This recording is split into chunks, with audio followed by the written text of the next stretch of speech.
வந்து காவேரி வந்து அவ்வளோ அழகாக பார்த்துக்கிறாரு. காவேரிக்கு பார்த்து பார்த்து எல்லாமே செய்கிறாரு. அவங்க கூட வந்து டைம் ரொம்ப ஸ்பெண்ட் பண்ணுறாரு.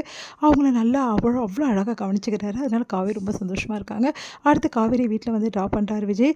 இங்கே பாரு, காலையில் சீக்கிரமாக வந்துரு கடைக்கு அப்படின்னு. அதெல்லாம் நீங்கள் வரக்கூடாது, நாளைக்கு அம்மா கண்டிப்பாக வருவாங்க, அதனால் இன்னொரு நாள் நானே சொல்கிறேன் அப்படின்னு சொல்லிட்டு காவேரி சொல்ல, ஏன் காவேரி பண்ணுற, உன்னை விட்டுட்டு இப்படி இனிமேட்டில் என்னால் இருக்க முடியாதுடி, உன் கூடவே தான் நான் இருப்பேன் அப்படின்றாரு. ப்ளீஸுங்க அப்படின்னோடனே சரி சரி நான் வரேன் அப்படின்னு சொல்லிட்டு பார்த்துப்போ அப்படின்னு சொல்லிட்டு வழி அனுப்புகிறாரு. இங்கே வந்து என்னடி ரொம்ப டயர்டாக இருக்கியா அப்படின்னோடனே அதெல்லாம் ஒன்றும் இல்லைம்மா அப்படின்றாங்க. நீ தனியாளா ஒத்த ஆளாக வந்து இவ்வளோ வேலை பார்த்துருப்பல அப்படின்னு சொல்லிட்டு அவங்க அம்மா கஷ்டப்படுறாங்க.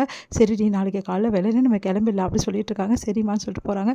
நல்ல காலம் விட்டு சொல்லிட்டோம் அப்படின்னு சொல்லிட்டு நிம்மதி அடைகிறாங்க. இங்கே வந்து காவேரி வந்து விஜய் கவனிச்சது, அவர் கூட இருந்து டைம் ஸ்பெண்ட் பண்ணது எல்லாத்தையும் நினச்சி பார்த்து சந்தோஷப்பட்டுட்டு இருக்காங்க. அதே மாதிரி விஜய்க்கு சந்தோஷத்துக்கு அளவே இல்லை, அவ்வளோ சந்தோஷப்பட்டுட்டு இருக்காரு. உடனே அவங்க தாத்தா கிட்ட போய் எல்லா விஷயத்தையும் வந்து சொல்லணும் அப்படின்னு சொல்லிட்டு போகிறாரு.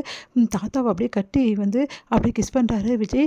அதை கேட்டு தாத்தாக்கு என்னடா ஆச்சு, என்ன விஜய் என்ன ஆச்சு அப்படின்னு. ஐயோ தாத்தா, நான் சொல்கிறதுக்கு அளவே இல்லை தாத்தா, நான் அவ்வளோ சந்தோஷத்தில் இருக்கேன், இதே சந்தோஷம் உங்களுக்கு இப்போ ஏற்படும் அப்படின்னு அதிர்ச்சி அடையாரு.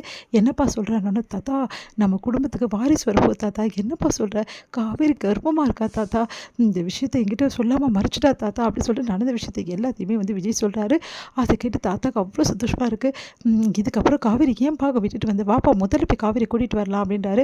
தாத்தா எப்படி தாத்தா கூட்டிகிட்டு வர முடியும், நான் அதான் சொன்னேன்ல காவேரி வரமாட்டான்னு சொல்லிட்டு, முதல்ல வெண்ணிலாவை இங்கேருந்து அமிச்சா தான் தாத்தா வேலைக்கு ஆகணுன்னே. சரிப்பா அந்த பொண்ணுக்கிட்ட இப்போவே விஷயத்த சொல்லி நம்ம அமுச்சு விட்டுடலாம், அவங்க மாமா கிட்டே பொண்ணுக்கிட்டேயும்.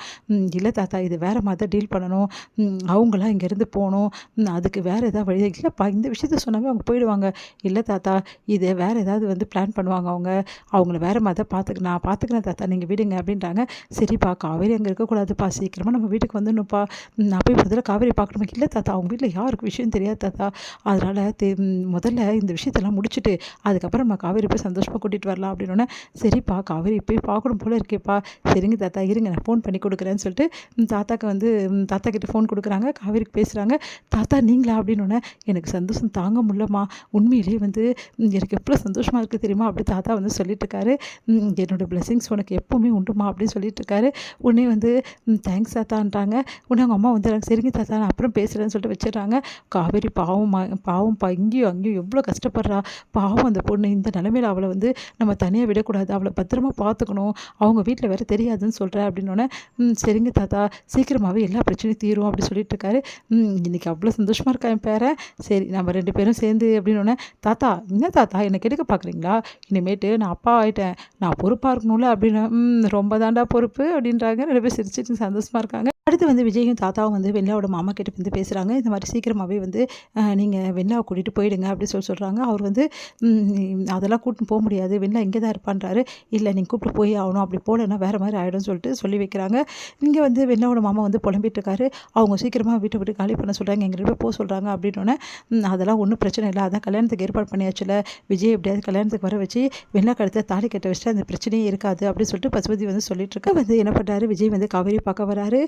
உடனே வந்து என்னங்க கடை தரதுக்கு முன்னாடி வந்துட்டு பின்னா நேதான் என்னை கூப்பிடல, இன்றைக்கி என்னை கூப்பிடாம விட்டுட்டுனா என்ன பண்ணுறது, அதான் காலையிலே வந்துட்டேன். சரி சரி எங்கள் அம்மா இன்றைக்கி வரமாட்டாங்க, சொல்லுங்கள் அப்படின்னு. வேறு என்னது சொல்கிறது, உன்னை பார்க்க தாண்டி வந்திருக்கேன், நீ இழுத்து போட்டு எல்லா வேலையும் செய்வேன் எனக்கு தெரியும், அதான் நான் காலையிலே வந்துட்டேன், இதுக்கப்புறம் எந்த வேலையாக இருந்தால் நான் தான் செய்வேன் அப்படின்னு. சரி அதெல்லாம் இருக்கட்டும், உங்ககிட்ட ஒரு முக்கியமான விஷயத்தை பற்றி சொல்லணும், என்ன விஷயம் அப்படின்னு. இந்தாங்க அப்படி சொல்லிட்டு எடுத்து காட்டுறாங்க. பார்த்தா ஒரு கிட்டு, அதை விஜய்க்கு கண்ணு தண்ணியாக ஊற்றுது. இது ப்ரெக்னென்சி கிட்டு தானே அப்படின்னு. ஆமாங்க, இதை காட்டி தான் உங்ககிட்ட எல்லாத்தையும் சொல்லணும்னு நினச்சேன் அப்படின்னு.